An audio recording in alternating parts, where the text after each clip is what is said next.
Hello everyone, this is Caitlin Martin and I am going to be going through my professional portfolio with you. This is going to be a tour of all the different resources and aspects that I have in my portfolio. So to start, this is my candidate information. This is information that's all about me. I am currently a kindergarten special education teacher in a co-taught classroom in New York State, and I have been teaching for 5 years.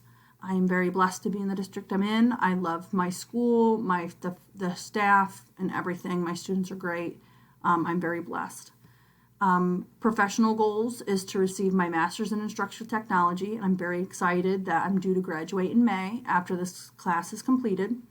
Another goal I have is to work with my technology department to be able to give the knowledge and resources that I've received from this program to help other people. My personal goals, one of them is to complete 5 to 10 of my bucket list items, and I want this to be done by like 2021. I have a binder that has all my bucket list items in it, and I want to start checking things off. Next down is my technology philosophy. This goes in from the technology that I started my life with all the way into how I use it in my classroom and how I think it's very beneficial to stay up to date on how technology is changing. The next one down is my resume. Like most resumes, it has the places that I've worked, my certifications, the places where I got my education at, and then all the way at the bottom has my references.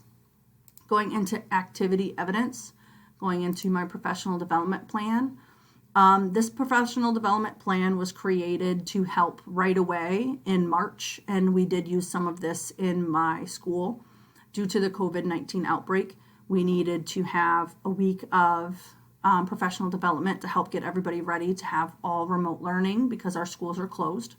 And I was able to help with multiple sessions in teaching different educators and things like that, different things that they could use to make contact with families and also to help teach their academics. So that was a great thing that I was able to help with. And then also in my professional development plan, I was able to come up with technology sessions that we would be using in August, right before the next school year. Going into my face-to-face trainings, my first training video is my augmented reality program. It's Letters Alive. I have it in my classroom. It's very amazing. It goes through letters and it uses augmented reality to help teach students about letter sounds and animals that go with those letters to help them understand. I think it's a great program.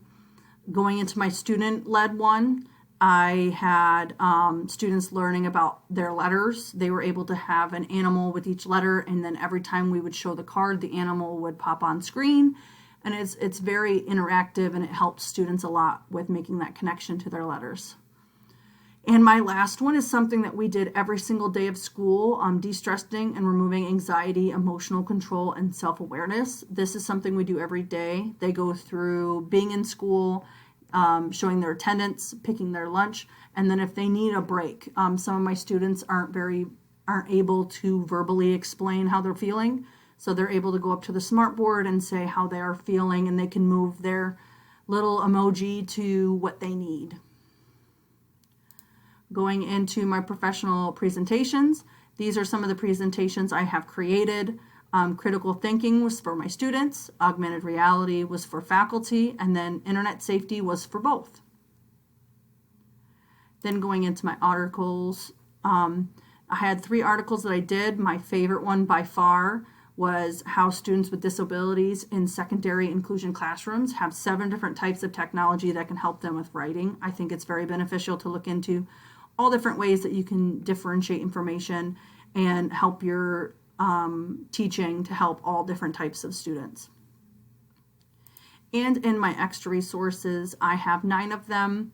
Most of my resources are tutorials or tours of different sites that I think are very beneficial for pre-K to 2nd grade, and different things that can help with teachers as well as my last 3.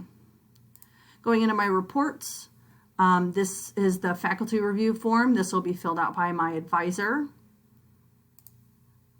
This is my peer review form. So I have my inside one. This is a student from my class. And then this is an outside source that I will be putting in right when it's completed. And then this section is my reflection, and it will hold my tour that I'm doing right now. Thank you so much for going through my ePortfolio. I'm hoping that it helped you, and have a great day.